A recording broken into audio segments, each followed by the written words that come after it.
Honrado e abençoado, tá? Poder estar aqui com os irmãos. Tem um vídeo aí? Dá para colocar o vídeo? Só um pedacinho de um vídeo para vocês verem da programação que a gente fez na semana passada. Só um pedacinho que tem, 1 minuto só. Obrigado.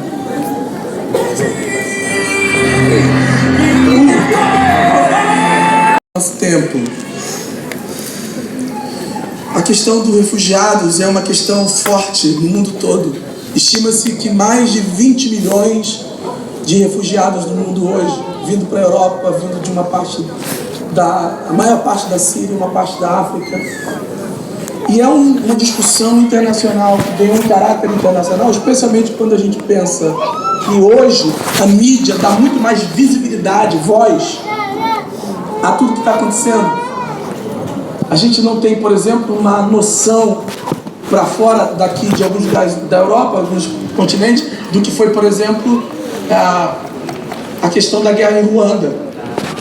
A gente não tem tanta clareza sobre a guerra na Angola. A gente não tem tanta visibilidade do que aconteceu, por exemplo, exatamente do Holocausto. Mas o que acontece hoje abre o precedente para uma discussão muito grande no mundo.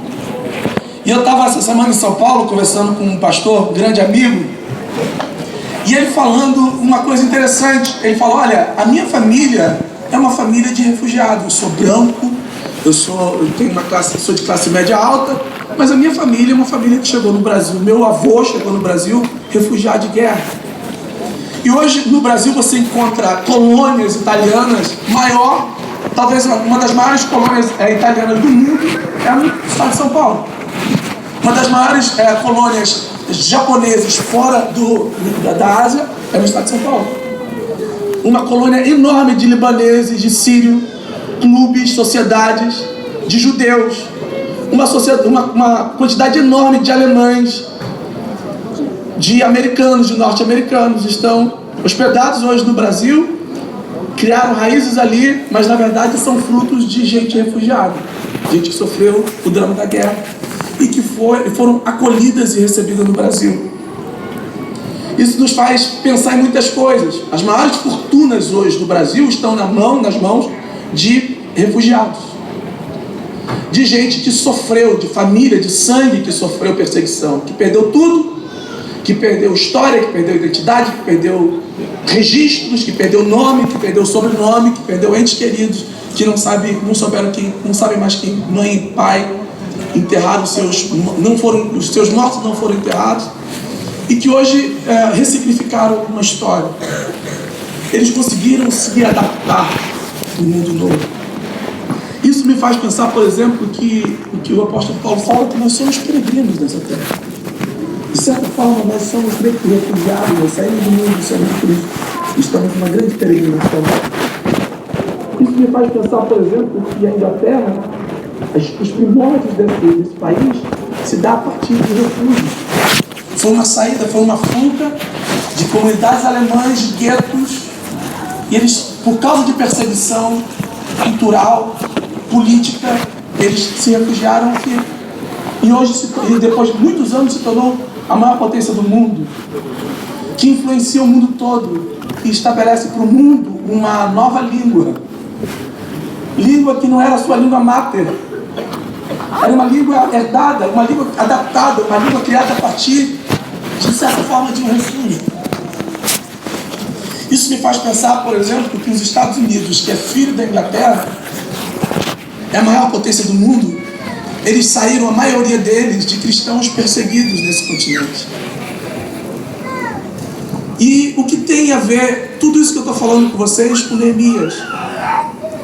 Tem a ver no sentido de que Neemias também é o histórico, é o retrato de alguém que foi refugiado, cuja descendência saiu, cuja descendência foi expulsa da sua terra mater. Neemias, na verdade, não foi para o cativeiro, ele nasce no cativeiro. Os seus pais, os seus avós, eles foram exilados, eles foram tirados, foram levados para o cativeiro de Babilônia, de Nabucodonosor. E logo em seguida o império de Nabucodonosor vai ser dominado pelo império do Medo Persa. Então é uma segunda regência, ação de governo e de dominação sobre a história, sobre o sangue de Neemias.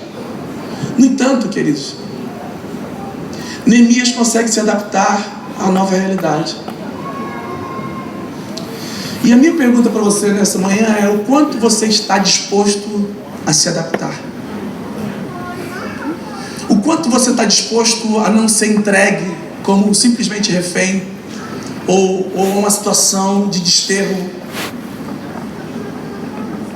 Neemias, ele é o servo de Artaxerxes, é o homem de maior confiança do rei, de um rei que tem um histórico de família, que o pai havia sido assassinado, envenenado talvez de alguma forma, e Neemias é colocado ali na cidadela de Suzã, e ele é um servo do rei Artaxerxes, o homem mais poderoso do mundo, o poder mais cobiçado do planeta do seu tempo. Neemias é alguém que consegue se adaptar no seu tempo. É alguém que não sucumbiu, que não caiu no esquecimento. Conquanto fosse alguém que desfrutava das benesses do rei Artaxerxes, Neemias se curvava diante de Deus. Ele sabia quem era o Senhor da sua vida. É alguém que, ele não é um profeta, ele não é um sacerdote, e olhando de fora, Neemias poderia ser mais um. Olhando de fora da cidadela, ele poderia ser mais um. Alguém talvez daqueles dos céus poderia olhar para ele e falar assim: não, Neemias é alguém que esqueceu quem ele é. Ele esqueceu o sangue, ele esqueceu a história. Mas ele mesmo sabia quem ele era em Deus e a finalidade da sua vida. Tudo muda na história de Neemias, queridos, quando ele mesmo vai dizer que Deus coloca um sentimento no coração dele. E ele descobre, ele é acionado por Deus, e ele descobre a finalidade da sua vida. Neemias é alguém que no desterro, é alguém que não obstante estivesse fora da sua cultura, ele não fica confinado, ele não fica num gueto, mas ele aprende a falar a língua dos caldeus, ele vai aprender a falar a língua dos medo-persas, ele vai entrar na cultura dos homens, de uma cultura de idolatria, uma cultura de falsos deuses, uma cultura de corrupção. Ele entra, ele consegue se adaptar ao ambiente hostil à sua natureza, sem se perder dentro desse ambiente, sem perder a sua essência, sem deixar de ser quem ele nasceu para ser por finalidade. A minha pergunta é: quanto você está disposto a se adaptar a uma realidade que não é talvez a sua de origem, mas que de alguma forma você foi trazido para ela?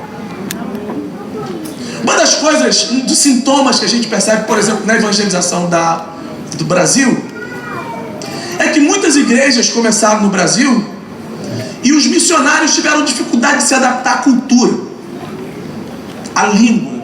Os cultos eram feitos na língua mata. A igreja luterana tem uma grande contribuição com a história da evangelização no Brasil. No entanto, muitas dessas igrejas fecharam porque eles não se adaptaram à cultura. Grandes teólogos, grandes homens de Deus, uma contribuição para o mundo todo. Eu conversei, por exemplo, com o Max Lucado, que é um pastor americano, e quando eu encontrei um tempo atrás numa reunião que era para líderes, 600 líderes, e todo mundo com expectativa, quando eu cheguei, ele olhou para mim e falou: Kleber. Eu assustei, eu falei assim: eu não sabia que ele sabia falar português, muito menos meu nome. Aí eu falei: pois não, doutor, o senhor, sei lá, mestre dos magos, eu não sei, eu não sabia falar com ele. Pois não, ele falou assim: quando eu fiquei sabendo que você ia estar na reunião, meu coração encheu de expectativa, porque o meu sonho era te conhecer. Eu falei assim: uau, really? E ele disse: sim, eu morei 6 anos no Brasil. Eu fui missionário no Brasil, quase 6 anos. Só que eu não consegui me adaptar. E eu voltei para a América. Um tesouro, um poder tremendo, alguém com conteúdo para o mundo todo que impacta o Brasil de hoje. Mas ele não se adaptou à cultura e ele teve que voltar. Eu estou falando de Max Lucado. O quanto você está disposto a se adaptar ao novo ambiente? Qual é o teu medo? Você tem medo de se perder na nova cultura? Você tem medo de perder a sua identidade? Você tem medo de trair a sua história? Qual o seu medo? Neemias ele não apenas se adapta, como ele também se torna relevante. Ele senta com os grandes, ele senta com poderosos, com gente que acreditava diferente dele mesmo, com gente que adorava outros deuses. Neemias era ele vivia das benesses, ele sentava na mesa do rei, tomava o vinho do rei, comia a comida do rei. Ele se tornou alguém tão relevante que se tornou um homem de confiança do rei Artaxerxes. Porque naquela época era normal reis serem assassinados, envenenados. E Neemias não estava ali para ser um bode expiatório simplesmente do rei. Para ele estar naquela condição, ele teria de ser alguém de muita relevância, cujo caráter seria aprovado. Isso é tão vivo em Neemias que no capítulo 2, quando seus olhos estão abatidos, o rei o reconhece pelos olhos. E você sabe exatamente o caráter de uma pessoa olhando nos seus olhos. Jesus fala: são os olhos a lâmpada do corpo. Se os teus olhos forem bons, todo o teu corpo terá luz. Se os teus olhos forem maus, todo o teu corpo terá trevas. E se a luz que há em ti for trevas, então quão grande trevas será? Jesus de Nazaré. O rei olha nos olhos de Neemias e fala: tem alguma coisa errada nos seus olhos. Você está me olhando diferente. Porque eu estou acostumado a ser visto por você, te olhar nos olhos e ver caráter, e ver estabilidade, e ver alguém que é distinto. Apesar de não ser minha raça, apesar de não ser do meu povo, apesar de ser estrangeiro, você é distinto. E é por isso, é a tua distinção que o faz relevante. E Neemias dá uma resposta para o rei. Ele está ali, ele poderia ser confundido com qualquer um, como Daniel. Ele se adapta. Uma coisa muito comum você ver numa situação de alguém que está fora é: eu não posso me adaptar. Como é que eu posso estar bem aqui? E essa pergunta de Neemias é interessante, porque o rei faz uma pergunta para ele: Neemias, você está precisando de quê? Vai chegar uma hora, queridos, em que a oportunidade vai te fazer uma pergunta. Você está precisando de quê? Qual é a causa do teu coração? O que é que está no teu coração, Neemias? Eu quero ser teu parceiro na visão que está no teu coração. Você está precisando de quê, Neemias? O que você precisa, Neemias? Mas eu preciso ter consciência do meu lugar. Eu preciso pertencer. Eu preciso conviver. Eu preciso me adaptar. Eu preciso dar aos reis e os poderosos da terra essa sensação de que eles podem se sentir confortável comigo. Eu não sou tão diferente assim, apesar de ser distinto. Tem alguma coisa que me identifica na cultura. O olhar de fora, talvez, para muitos judeus, Neemias era um traidor da pátria. Mas ele mesmo sabia quem ele era. Um homem que tinha clara convicção da sua missão, porque Deus havia colocado no seu coração. No entanto, ele conseguia ainda assim sentar na mesa dos reis. Você tem medo de sentar na mesa dos poderosos? De estar em alguns ambientes que parecem hostil à sua confissão? Você tem medo do ímpio? Porque o que as pessoas vão pensar quando te vir sentado com os ímpios? Você tem medo do juízo das pessoas? O que as pessoas pensam de você não é problema teu.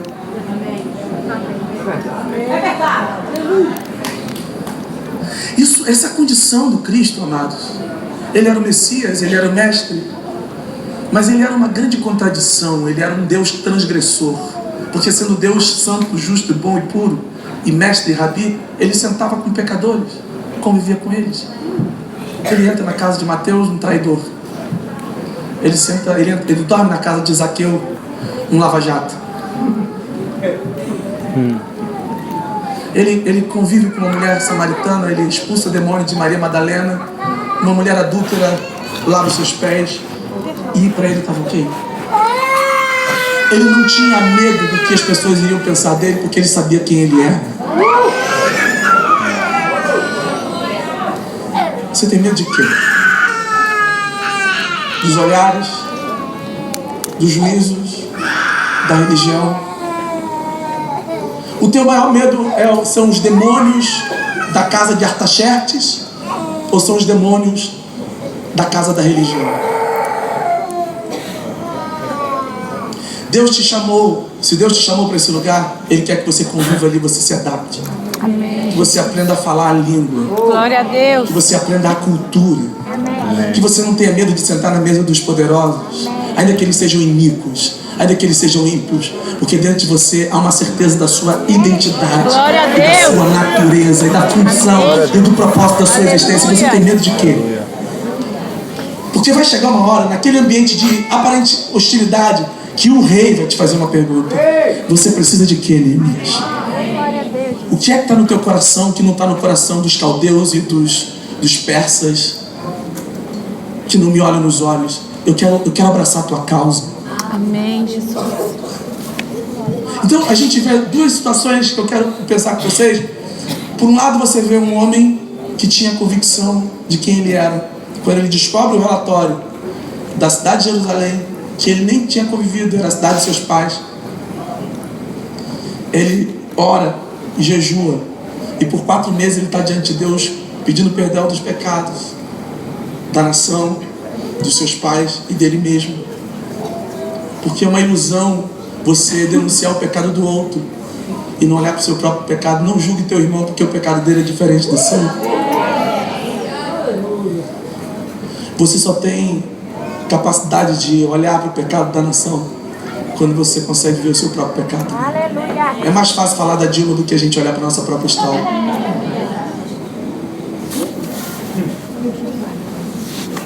É mais fácil você falar do governo do que falar de uma igreja que não quer pagar impostos, que não tem compromisso com a ética.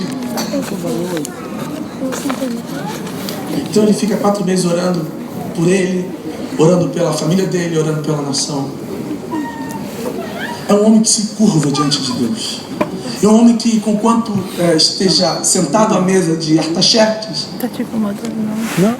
ele não se curva diante dos deuses da Pérsia. Ele se curva diante de Jeová, do Senhor da terra. O que as pessoas vão pensar de Neemias não era problema dele. Ele sabia diante de quem ele se curvava. No entanto, curvando-se diante do Senhor da terra, ele se vê na missão. E a finalidade de Neemias não é ser alguém relevante na sociedade. A finalidade de Neemias não era ser feliz. Presta atenção, queridos. Deus não te trouxe para a Inglaterra para ser feliz. Deus te trouxe para a Inglaterra para cumprir o propósito dele. Aleluia. Glória a Deus.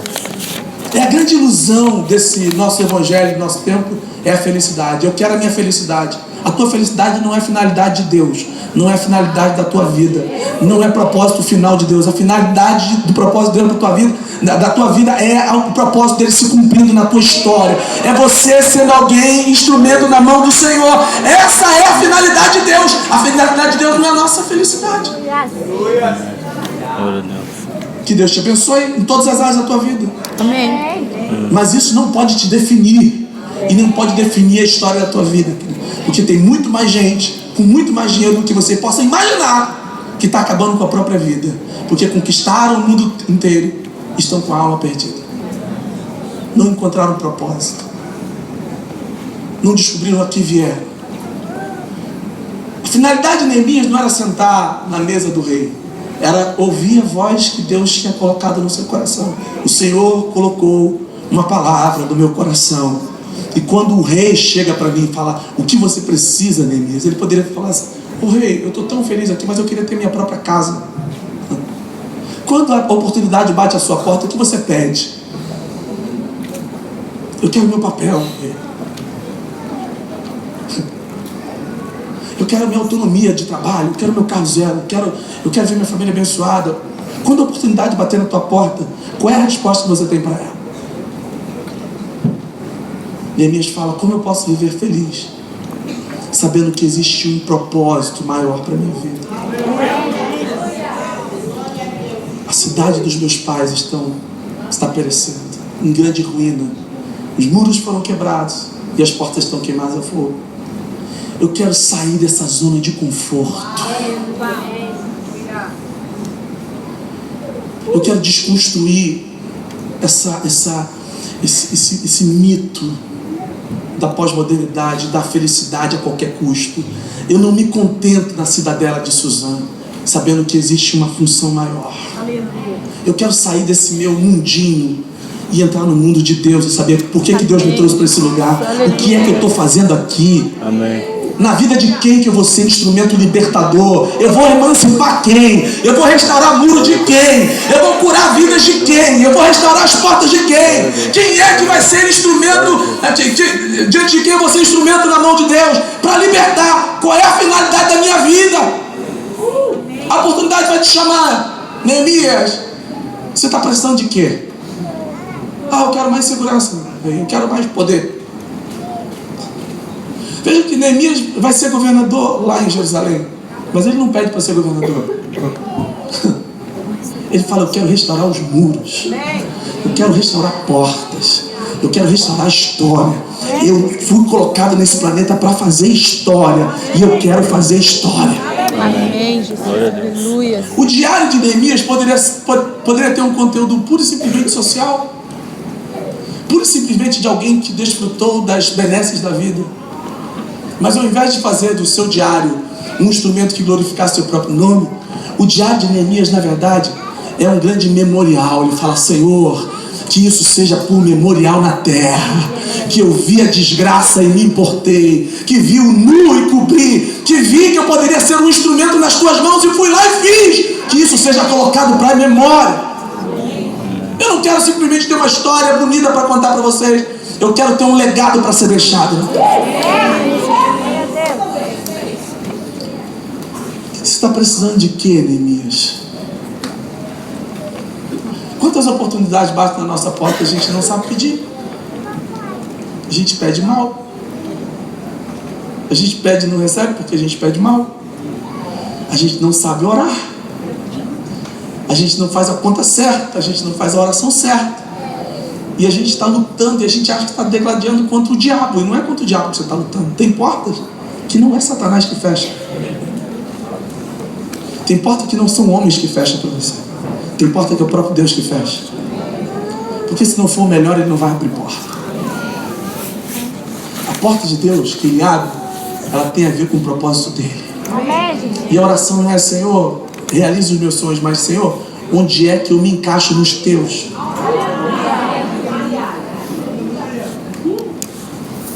É alguém que decide sair da zona de conforto, sair da fortaleza. A gente tem as nossas fortalezas. Aqui ou em qualquer lugar, a gente tem as fortalezas. Onde cabe o nosso mundinho, onde cabe nossos planos, onde cabe os nossos projetos, onde cabe nossas ideias, o livro dos sonhos, os projetos para 2015, os projetos para 2016. A gente tem sonho de comprar uma casa lá em Governador Valadares, de comprar uma casa lá em São Paulo, de comprar uma casa lá em Luanda, que eu amo, de comprar uma casa na África do Sul, de comprar uma casa, de ter um papel, de ter um castelo do lado da rainha, quem sabe? A gente tem sonhos de ter a segurança que nos dá a cidadela de Suzano, como dava para Neemias. Mas aqui está a história, o relato de alguém que tinha tudo e descobriu que Deus tinha mais.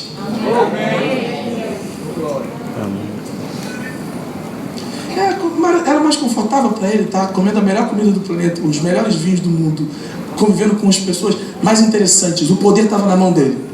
Mas ele fala: eu tenho uma coisa a mais no meu coração, rei. O doutor rei, Sua Majestade, Your Majesty, o que está no meu coração não é a mesma coisa que está no teu. Porque você é o poderoso, o que você quer é temporal, o que eu quero é eterno. O que é que está no teu coração, Neemias? É intrigante, né, você imaginar que o homem mais poderoso do mundo faz uma pergunta para um servo. Olha o tamanho, o nível de relevância daquele servo. O homem mais poderoso do mundo faz uma pergunta: eu quero estar contigo no teu projeto. Algumas pessoas muito poderosas dessa terra vão querer estar com você no teu projeto. Amém. A gente pensa nessa coisa de sustentabilidade, de viabilidade. Sabe o que é viabilidade e sustentabilidade? É o propósito. O propósito de Deus é a viabilidade. Não, eu tenho um projeto aqui, eu preciso só de viabilidade. A minha pergunta é, o quanto que esse projeto que você tem aí tem a ver com a finalidade da tua vida? Porque senão você vai estar fazendo a oração errada. A primeira coisa eu preciso saber qual é o propósito de Deus. Porque quando você descobre o propósito, quando a oportunidade bater na tua porta, você vai ter o que dizer e o que pedir. Porque mais cedo ou mais tarde, presta atenção, a oportunidade vai bater na tua porta. Vai te fazer uma pergunta: você está precisando de quê, Neemias? Era isso que eu queria compartilhar com vocês. Sobre alguém que decide sair da zona de conforto. Ele fala: eu estava na cidadela, eu estava bem. Meus irmãos chegam e eu faço uma pergunta: como é que estão os outros? Qual é a realidade para trás desse muro? Depois desse muro aqui, Anani, o que existe depois desse muro? Quantas dores, quantas pessoas estão buscando refúgio? Quantos refugiados eu posso abraçar? Ou no nosso mundo não cabe a possibilidade de ajudar o outro? Na nossa oração não tem espaço. Eu tenho tanto pedido que eu não tenho tempo para orar e cuidar de outros. Não, mas eu tenho muita gente para cuidar da minha família, eu tenho muita coisa para fazer, eu tenho muitos projetos. É exatamente essa é a lógica desse mundo, amados. A gente está muito fechado no nosso gueto, na nossa cidadela. Não cabe refugiado, não cabe dor. Não cabe gente para a gente abraçar, não cabe gente para a gente acolher, não cabe gente para a gente chamar para ir para casa, para levar, para almoçar com a gente. Não cabe na nossa cidadela. Até que Deus coloque uma palavra no nosso coração. E a gente faz a pergunta certa: qual é a finalidade de estar aqui nesse lugar? Uau, eu queria que você fechasse os olhos.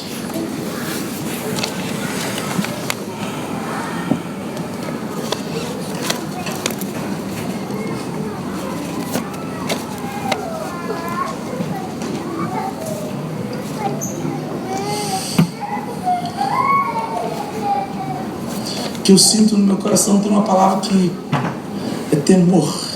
Eu sinto um temor fortíssimo nesse lugar.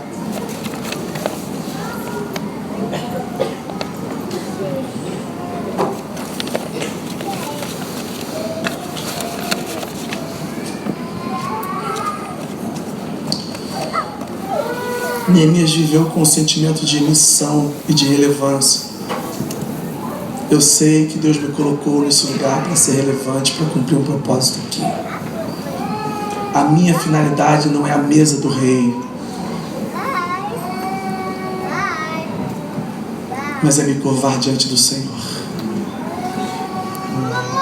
e entender o propósito dele para a minha vida.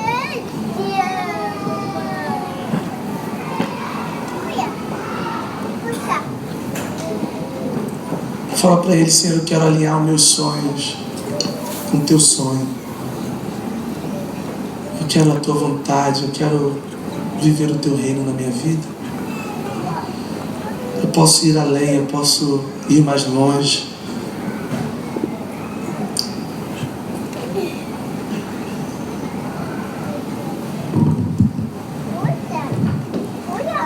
Queria que você prestasse atenção nesse crédito que eu vou tocar aqui no piano.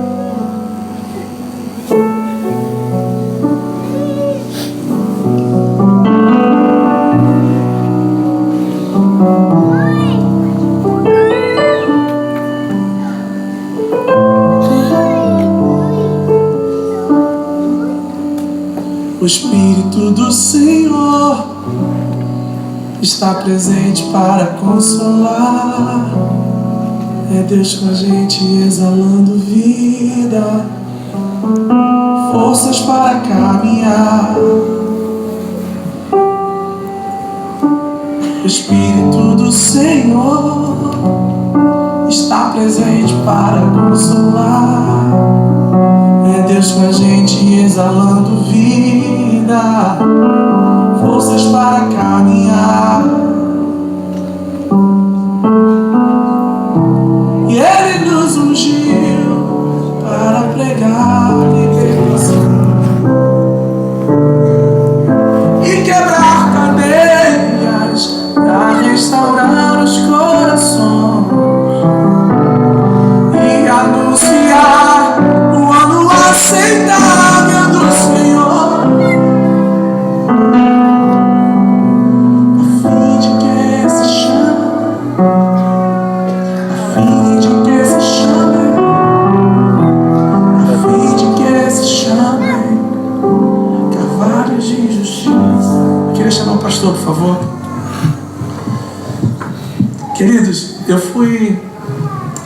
criado na favela. Até 11 anos de idade, eu morei numa favela no Brasil, lá no Brasil, uma cidade chamada São Gonçalo, onde eu nasci. E com 11 para 12 anos de idade, a nossa família foi expulsa da favela. E nós fomos exilados para uma outra favela em Niterói, onde eu morei mais 8 anos.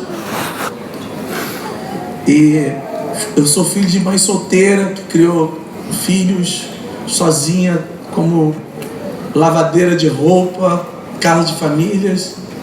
Uma mulher que sofreu muito, mas criou filhos com muita dignidade. Minha mãe hoje é uma diaconisa, uma serva do Senhor. Nossa história é uma história linda mesmo. Deus mudou a nossa história. E preciso dizer para vocês que hoje eu moro na Barra da Tijuca, no Rio de Janeiro, num condomínio maravilhoso, não sei o quê. Mas eu vi muito mais generosidade na favela do que no lugar onde eu moro hoje. Eu vi muito mais generosidade em algumas mães de santo, que quando via minha mãe doente, sem nada em casa para comer, era a primeira a ajudar a gente com a comidinha, do que algumas confissões vitoriosas de crentes que não querem mais saber do outro. É uma coisa que está acima, já atravessou o limite da religião. A finalidade da pessoa é ter, e ela não tem generosidade na alma. Eu não estou falando de dízimo e de oferta não, amado, pelo amor de Deus. Estou falando de outra coisa. Estou falando de alma livre, de gente generosa. Como a dona Delcia, que era uma macumbeira que tinha 8 filhos, e chegava minha mãe com mais 3, e ela abraçava mais 3 e falava assim: se tem comida para os meus 8, tem comida para os filhos de Maria também. Essa é a nossa missão, passa por aí. A gente fala, não, é graça de Deus, é graça de Deus. A gente esquece do desafio de servir e da generosidade de olhar para o outro com misericórdia. Então, muito cuidado para você não se perder, você deixar de se curvar diante de Jeová, o Senhor da terra, para se curvar diante de Mamon.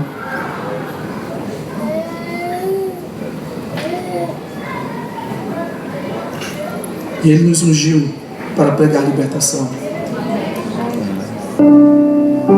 E Ele nos ungiu para pregar libertação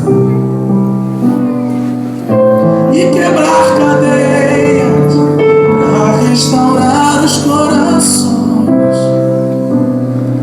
e anunciar o ano aceitável do Senhor.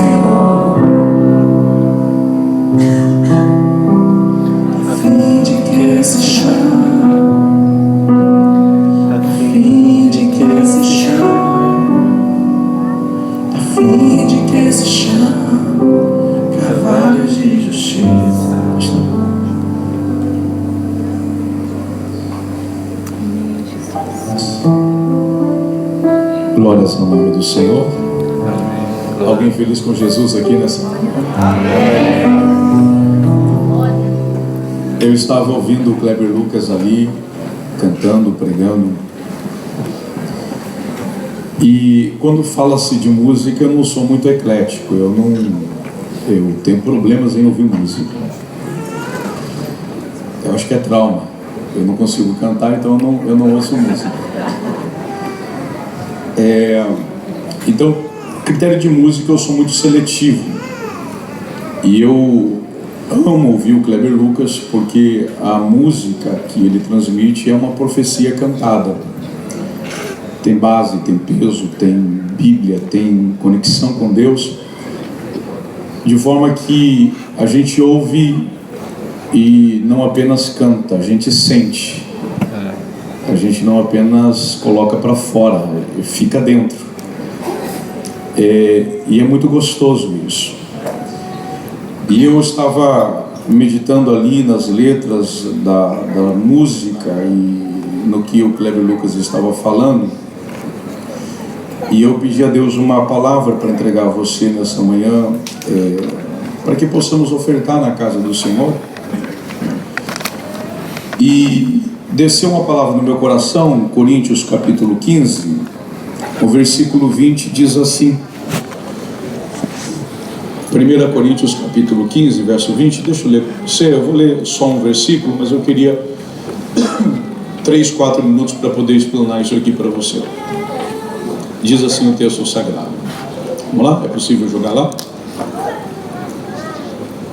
Ok? Maravilhas. Diz lá, mas de fato Cristo ressuscitou dentre os mortos, sendo Ele as primícias dentre aqueles que dormiram. Diga assim comigo, Jesus ressuscitou e foi para Deus, como primícias. Sabe, gente, eu pensando nisso agora de manhã, Jesus veio com o propósito de salvar o homem, morrer pelo homem e restaurar o homem para Deus. Isso era um propósito desde a fundação do mundo. Que Deus precisava descer e se fazer homem entre os homens e morrer como homem, para como Deus restituir o homem para Deus. Mas eu fiquei pensando, por que Ele simplesmente não veio como Deus que era, se tornou homem que foi, e morreu como homem que morreu, e ressuscitou para se tornar Deus que sempre era? Tem algo a mais aqui que chamou a minha atenção. Porque não bastava ser Deus, não bastava se tornar homem, não bastava morrer como homem para voltar a ser Deus. Tinha que ter um significado, tinha que ter um selo, tinha que ter um carimbo, tinha que ter uma aliança. E é como que Deus dizendo assim, você vai se tornar homem, vai morrer como homem para voltar a sentar no trono como Deus. Só que quando você morrer, você não vai poder morrer de qualquer maneira, e quando você ressuscitar, você não poderá ressuscitar de qualquer maneira. Quando você morrer, você tem que morrer como uma oferta. Hello? E a oferta tinha um ritual. Existem várias maneiras de ofertar no Antigo Testamento, no texto sagrado. Existe a oferta de libação, existe a oferta de oblação. Existe um ritual para apresentar tanto a oferta de libação quanto a de oblação e os outros tipos de ofertas, ofertas de cereais e tudo mais. Quando Jesus foi morrer, ele precisou morrer como uma oferta. E se você pegar toda a vida de Jesus, ele respeitou todo o cerimonial de uma oferta estabelecida por um propósito. Porque ele não podia apenas morrer, ele tinha que se entregar como uma oferta. Então Deus disse, não basta você apenas morrer, tem que morrer como uma oferta. Não basta você apenas ressuscitar, você tem que ressuscitar como primícia. E primícia é o primeiro, é aquele que ninguém toca antes de o principal tocar. É aquele que ninguém tem antes do principal ter. Por isso que Maria chegou no túmulo de Jesus, no livro de João, e disse Jesus a ela, não me toque, porque eu ainda não subi para o Pai. Ele está dizendo, eu sou primícia do Pai, e eu ressuscitei, mas não fui ao Pai ainda, então ninguém pode me tocar.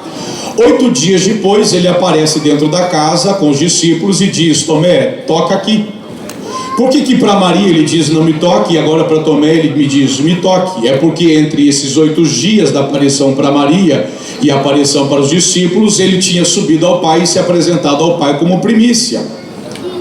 Primícia é uma oferta, e Deus diz na sua palavra, Provérbios capítulo 3, versículo 10 a seguir, que nós devemos honrar a Deus com todas as nossas fazendas e as nossas primícias.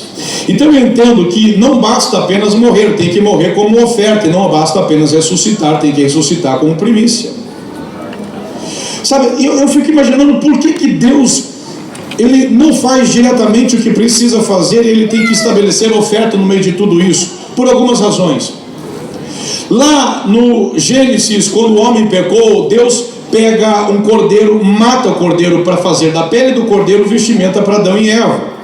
Mas Deus pega o cordeiro e faz um holocausto em louvor e adoração ao seu nome, ensinando Adão que o holocausto é uma oferta ao Senhor, e Adão prevaleceu nesse propósito, ensinando às suas gerações, que veio até o dia de Cristo. Quando Deus estabeleceu um propósito para Abraão, dizendo: vai, eu vou te mostrar uma terra que eu vou dar para você como herança, Abraão chegou naquela terra e disse: é aqui a terra que o Senhor me tem dado, eu vou estabelecer essa promessa que Deus me deu. E ele fez um altar e em cima do altar estabeleceu uma oferta para o Senhor. Gênesis capítulo 15 também diz que Deus deu uma promessa para Abraão, que ele terá uma descendência muito numerosa e poderosa. E Abraão pergunta: como posso ter convicção disso? É simples: pega um cordeiro, pega um novilo, pega uma pomba rola e me oferece como uma oferta. Quando Deus disse: o teu povo, a tua geração vai ficar 400 anos no deserto, e eles ficaram 430 anos no deserto no total, e Deus disse: tira o meu povo agora. A Moisés ele disse: do Egito, e leva para uma terra que manda leite e mel, porque tem uma oportunidade de vida para você. E Deus quando fala isso, Moisés diz: como posso ter certeza disso? Fala para que o povo, quando sair no deserto, me ofereça um sacrifício no deserto. Então eu vejo, enfim, a Bíblia está cheia disso. Davi fez isso, Sansão fez, todos fizeram isso. Acontece que todo tempo, toda história que marca, que estabelece, que regenera, que resgata, é marcado com uma oferta. Porque a oferta fala, diga comigo, a minha oferta fala. Veja, então, a minha oferta, eu marquei aqui, escrevendo ali, pelo menos 4 coisas, dentre tantas quanto existe. Primeiro, a minha oferta marca um acontecimento. Segundo, a minha oferta marca uma conquista. E eu não estou pregando, pega aí. A minha oferta estabelece a promessa recebida. Eu recebi a promessa, e para que ela se estabeleça, eu lanço uma oferta. Em quarto lugar, a minha oferta restaura um propósito. Por isso que Jesus disse na sua palavra: quando Abel morreu, ele derramou sangue, oferta de libação, e o sangue dele clama desde a terra. Mas o meu sangue é melhor e maior do que o de Abel, e clamará por vós. Ele está dizendo que o sangue dele clama, mas a Bíblia diz que o sangue dele é uma oferta. Então ele está dizendo que a oferta tem voz. Ele está dizendo que aquele que quer se aproximar de Deus tem que apresentar uma oferta de oblação. Oblação é uma oferta de matéria sólida. Então a oferta fala. E quando a oferta fala, ele diz: vou me apresentar a Deus como oferta de oblação, porque a oferta que eu represento a Deus fala. A oferta fala. E eu entendo que a oferta fala, porque quando os ricos vieram, dentro do contexto que o Kleber Lucas estava falando aqui, e lançaram as suas ofertas no gasofilaço, veio uma viúva e jogou 2 moedinhas, e Deus disse: ei gente, vocês todos estão ofertando, mas a maior oferta é desta viúva que veio aqui e colocou as 2 moedinhas no gasofilaço. Como assim, Senhor? Tem tanta gente dando tanto mais. A questão aqui não é a quantidade, mas é a qualidade de intenção que se dá.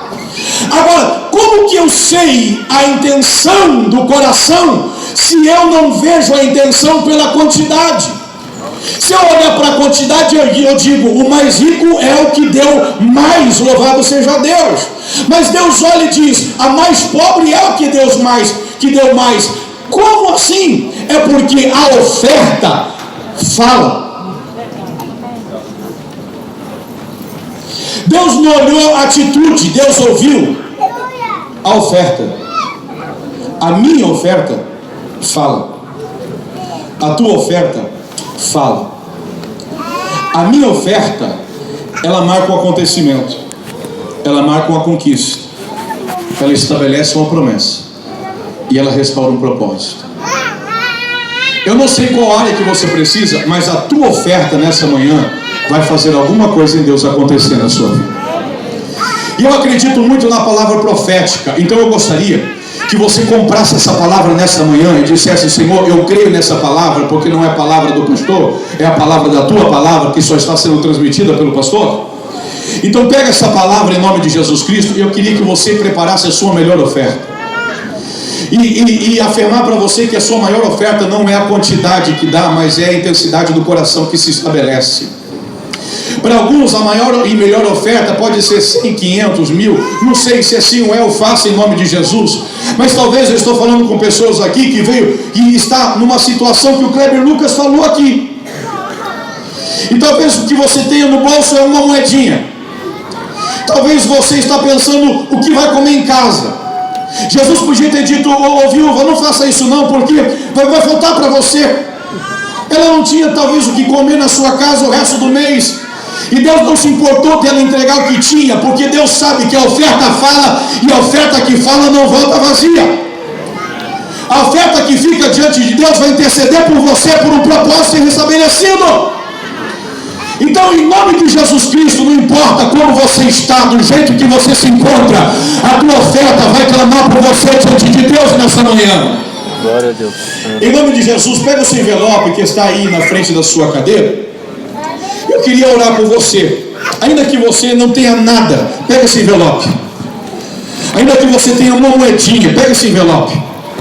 Ainda que você já colocou uma quantia no coração para ofertar: Senhor, esta é a minha melhor oferta para o Senhor nesta manhã. Pega o envelope, em nome de Jesus. Dá um envelope aqui para mim também, meu filho, em nome de Jesus.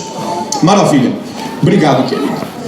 Eu quero orar com você, porque eu quero liberar uma palavra de Deus na sua vida aqui agora. Pega esse envelope na sua mão, em nome de Jesus.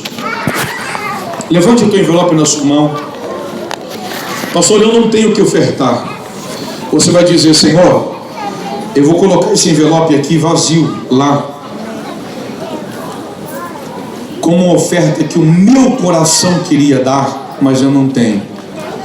Deus vai ler a intenção do teu coração. Uma porta vai se abrir para você esta semana, em nome de Jesus. Eu não estou jogando palavra ao vento, eu estou profetizando. Esta semana, em nome de Jesus, a tua oferta vai clamar, vai estabelecer um propósito. A tua oferta vai estabelecer promessa. A tua oferta vai marcar um tempo na sua história. Em nome de Jesus, levante o seu envelope para a glória do Senhor. E eu profetizo: Senhor, sobre esta mão levantada, dos meus irmãos, das minhas irmãs que virão aqui à frente, vão colocar no gasofilácio esse envelope. Olha a intenção do coração, e não é quantia que está no envelope, mas é a intenção sincera que está no coração. Vai mover as tuas mãos nesta manhã em favor dessa causa, desta vida, deste propósito. Em nome de Jesus, eu libero uma palavra sobre a vida do meu irmão. Eu libero uma palavra sobre a vida da minha irmã. O milagre de Deus aconteça nessa manhã. Milagre do Senhor aconteça na história desta vida, desta família, da vida financeira, da saúde, em nome de Jesus. E quando os meus irmãos entregarem a oferta estabelecida no coração ao Senhor, que eles recebam do Senhor um milagre, que a nossa oferta fale, em nome de Jesus. Quantos creem dizem amém e amém, Jesus. Oferte com alegria na casa do Senhor.